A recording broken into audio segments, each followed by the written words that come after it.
August to October, medal exchange in less than 3 minutes. Let's take a look at what we've got in store. It's been a while since I've done one of these because the medal exchanges are extending to a 2-month period now. So we saw them at 2 months, we saw them at 3 months. Very strange, but look, it is what it is. All characters except pseudo rares will be available for 100 medals or less. There's also some ink bottles, but look, I never recommend picking up those.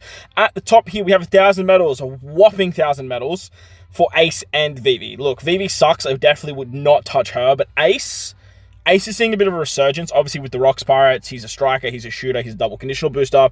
He can work very nicely. Eventually, if you do want to max him out, you're going to have to bite the bullet. So pick him up here if you have the medals. Otherwise, sort of just save them for something in the future. But at the same time, medals, you don't really use them that much unless you're picking up some very niche characters. As for the 600 medals, wouldn't grab any of these characters. Momo is definitely amazing, but he's been on so many banners that I feel like a lot of people already have him. If you don't have him and you're looking for a good EXP captain, say you don't have Roger, you don't have even like Jack, you can definitely pick him up, but 600 medals is a lot. Just wait till he goes down to this 400 tier. Then I would probably say he's a little bit more valuable. As for the 400 tier, no one is worth it here. Queen has seen some play, but like nowhere near as much as he used to. Odin used to be good in PvP, but nowadays is not so much. The rest of these characters, none of them are viable anywhere. So bit of a shame, but yeah, definitely would not touch them. We have a 400 medal limit 2, so you can pick up 2 copies of this character.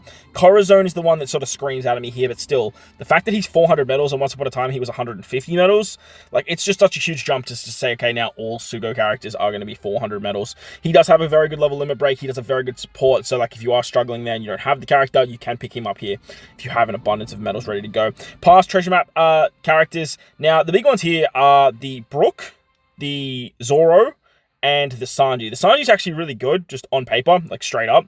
The Nami's not too bad as well, but the supports of the characters are the big ones. Zoro can remove barriers by 1 turn if you are inflicted with despair, so it's a little bit niche there. Sanji can remove poison, which is great. I think the Nami has some paralysis, and then the Brook, the Brook's just a really good unit all around. So if you're going to pick up any characters, these are the ones that I would definitely grab. I'd probably pick up the Zoro because barrier remover supports are very niche. Even though you do need to be inflicted with despair for it to work, it can still see some play. As for special characters, you have the World Clash in Mihawk, Buggy, and Boa. These were exclusive units. If you want them, pick them up. But I don't think they have they don't have limit breaks or anything like that. As for some of the other past characters, Garp has an amazing support. I definitely pick him up.